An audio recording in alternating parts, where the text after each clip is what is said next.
पाळण्याची दोरी ती जगाला उद्धारी। म्हणजे स्त्रीने जर शिक्षण घेतलं, ती जर सक्षम झाली तर ती पूर्ण समाजाला समोर नेऊ शकेल। पूर्वी फार जाचक प्रथा होत्या, जाती प्रथा तर होत्याच, पण स्त्रियांना चूल आणि मूल एवढं सीमित राहावं लागायचं।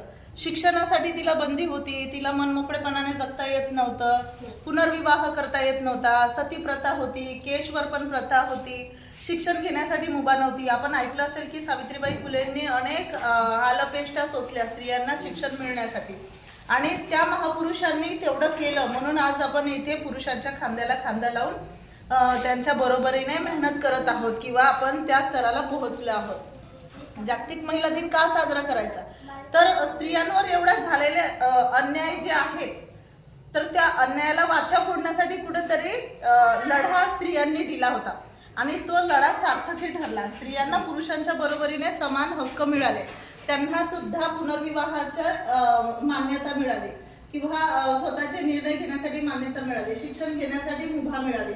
म्हणून त्या स्मरणार्थ